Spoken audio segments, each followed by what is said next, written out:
Covid की दो issues हैं, एक तो वैक्सीन का इशू और एक बीमारी का इशू है।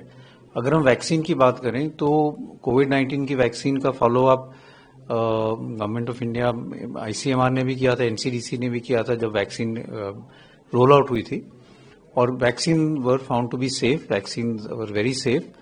एक कमेटी होती है जो adverse effect following immunisation EFI देखती है। उन्होंने देखा था कि वैक्सीन के साइड इफेक्ट्स बहुत मिनिमल हैं और उसमें वैक्सीन में कोई मेजर साइड इफेक्ट का इशू नहीं आया था। आजकल ये बहुत चर्चा होती है कि वैक्सीन के कारण लोगों में सडन डेथ तो नहीं हो रही, हार्ट अटैक्स तो नहीं हो रहे।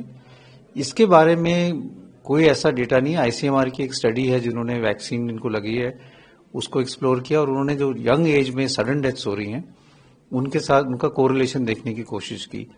तो ये देखा गया कि जो वैक्सीन लग रही है उसके साथ सडन डेथ्स के का कोई कोरिलेशन नहीं है। एम्स न्यू दिल्ली की भी स्टडी हुई थी जिन्होंने यंग लोगों में सडन डेथ का कारण पता करने की कोशिश की थी, जो एकदम हार्ट अटैक हो रहा है, उसने भी कोई कोरिलेशन कोविड-19 के वैक्सीन के साथ नहीं पाया था। अगर मैं अपने पर्सनल एक्सपीरियंस की बात कहूं तो हम कोविड से पहले भी ये देखते थे कि लोगों में, यंग लोगों में हार्ट अटैक हो रहा है, और ये माना जाता है कि इंडियंस में जो हार्ट की प्रॉब्लम है वो 10 साल पहले शुरू हो जाती है, और that is related to genes, it is related to our lifestyle.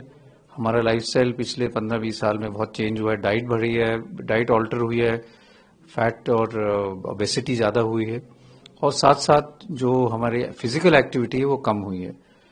तो इस सारी चीज़ों से जो हार्ट की प्रॉब्लम्स हैं वो बढ़ी हैं और यंगर एज में ये ज़्यादा देखी जा रही हैं। तो इसलिए वैक्सीन के साथ कोई कोरिलेशन डेथ्स का नहीं है।